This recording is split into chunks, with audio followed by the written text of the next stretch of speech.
የአዲስ አበባ ከተማ በአሁኑ ወቅት አገልግሎት እየሰጡ ከሚገኙ 45 የፍሳሽ ቆሻሻ ማጣሪያዎች ተጨማሪ የሆነ ጣቢያ ግንባታ ከትላንት በስቲያ መጀመሩን የከተማይቱ ውሃና ፍሳሽ ባለስልጣን አስታወቀ።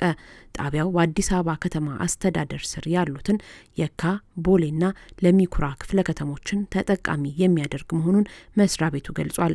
አዲሱ የፍሳሽ ማጣሪያ ጣቢያ የሚገነባበት ስፍራ በቦሌ ክፍለ ከተማ ወረዳ 11 ጎሮ በሚባለው አካባቢ የሚገኝ ነው።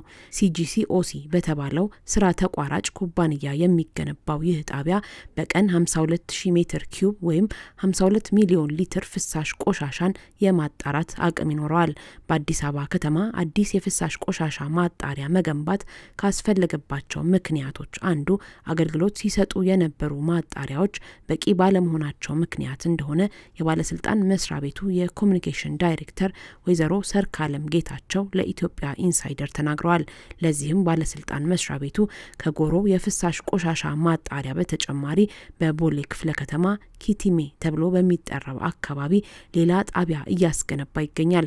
የኪቲሜው ማጣሪያ ጣቢያ ግንባታ አፈጻጸም በአሁኑ ወቅት 37 በመቶ መድረሱን የጠቆሙት የኮሚኒኬሽን ዳይሬክተሯ ስራ ሲጀምር በቀን 54000 ሜትር ኪዩብ ወይም 54 ሚሊዮን ሊትር ፍሳሽ ቆሻሻ የማጣራት አቅም ያለው እንደሚሆን ገልጸዋል። ባለስልጣን መስሪያ ቤቱ ከአንድ ዓመት በፊት ወደ ስራ ያስገባው በቦሌ አራብሳ አካባቢ ያስገነባው ሌላ ማጣሪያ በቀን 30 ሚሊዮን ሊትር ፈሳሽ ቆሻሻ በማጣራት ላይ እንደሚገኝም አክለዋል። በአዲስ አበባ ከተማ ካሉ የፍሳሽ ማጣሪያዎች ውስጥ በአቅሙ ትልቁ የሆነው ጣቢያ የሚገኘው በቃሊቲ ነው። በቀን 100,000 ሜትር ኪዩብ ፍሳሽ ቆሻሻ ወይም ከ100 ሚሊዮን ሊትር በላይ ፍሳሽ ቆሻሻ የማጣራት አቅም ያለው ይህ ጣቢያ ስራ የጀመረው በ2010 ዓ.ም ነበር። ከ2 ቢሊዮን በላይ ብር በሆነ ወጪ የተገነባው የቃሊቲው ማጣሪያ ለ1.5 ሚሊዮን የአዲስ አበባ ከተማ ነዋሪዎች አገልግሎት በመስጠት ላይ የሚገኝ እንደሆነ ከባለስልጣን መስሪያ ቤቱ የተገኘው መረጃ ያመለክታል። በምስራቅ አዲስ አበባ ተፋሰስ ስር ያሉት የጎሮና የኪቲሜ የፈሳሽ ቆሻሻ ማጣሪያዎች ግንባታቸው ሲጠናቀቅ በየዕለቱ በድምሩ 106,000 ሜትር ኪዩብ ወይም 106 ሚሊዮን ሊትር ፍሳሽ ቆሻሻ የማጣራት አቅም ይኖራቸዋል። የሁለቱ ማጣሪያ ጣቢያዎች ግንባታ ከመኖሪያ ቤቶችና ከአገልግሎት ሰጪ ተቋማት የሚለቀቁ ፍሳሽ ቆሻሻዎች የሚወገዱባቸው መስመሮች ዝርጋታን የሚያካትት ነው።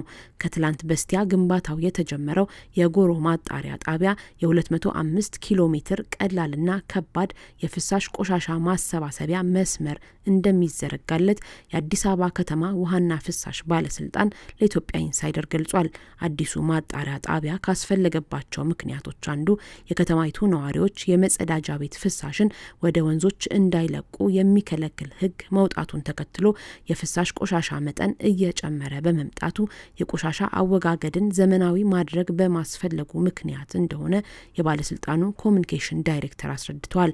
በፌዴራል ደረጃ የተዘጋጀው የደረቅ ቆሻሻ አያያዝና አወጋገድ አዋጅ በፓርላማ የጸደቀው ባለፈው ዓመት ግንቦት ወር ነበር። ይህ አዋጅ ከመውጣቱ 5 ወር አስቀድሞ ደግሞ የአዲስ አበባ ከተማ አስተዳደር ካቢኔ የወንዞችን ብክለት ለመከላከል የሚያስችል ደንብ አጽድቋል።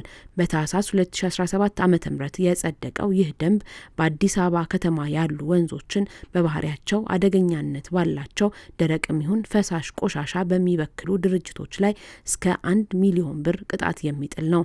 ከመኖሪያ ቤቶች የሽንት ቤት አሊያም ማንኛውም ያልተጣራ ፍሳሽ ቆሻሻ ወደ ወንዝ መልቀቅ ደግሞ በደንቡ መሰረት እስከ 300,000 ብር ያስቀጣል።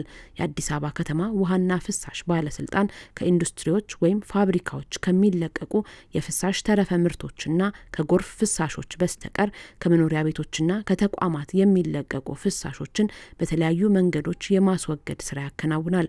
ፍሳሾችን በተሽከርካሪዎችና በማስተላለፊያ መስመሮች አማካኝነት ወደ ማጣሪያ ቦታዎች በማጓጓዝ እንዲጣሩ ማድረግ ባለስልጣኑ ከሚያከናውናቸው ስራዎች መካከል ይጠቀሳል። በአዲስ አበባ ከተማ የተለያዩ ቦታዎች ባሉ ማዕከላት የፍሳሽ ማጣራት ስራዎች የሚከናወኑት ከከተማይቱ ነዋሪዎችና ከአገልግሎት ሰጪ ተቋማት የሚለቀቁ ፍሳሾች የሰው ልጆች ጤናንና ከባቢን እንዳይበክሉ ለማድረግ እንደሆነም የባለስልጣኑ የኮሚኒኬሽን ዳይሬክተር ይገልጻሉ። ይህን ተግባር እንዲያከናውን ግንባታው የተጀመረው የጎሮ ማጣሪያ ጣቢያ ግንባታ በግንቦት 2019 ዓ.ም ይጠናቀቃል ተብሎ ይጠበቃል። የጎሮ የፍሳሽ ማጣሪያ ጣቢያ ግንባታ የሚከናወነው ከዓለም ባንክ በተገኘ ብድር ነው።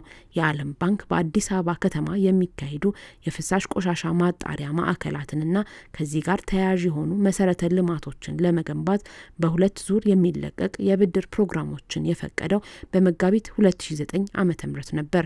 ባንኩ ለዚህ ፕሮግራም በሐምሌ 2009 ዓ.ም 445 ሚሊዮን ዶላር ብድር ያጸደቀ ሲሆን ለሁለተኛ ዙር የሚውል 275 ሚሊዮን ዶላር ብድርንም በተመሳሳይ መልኩ በመጋቢት 2016 አጽድቋል።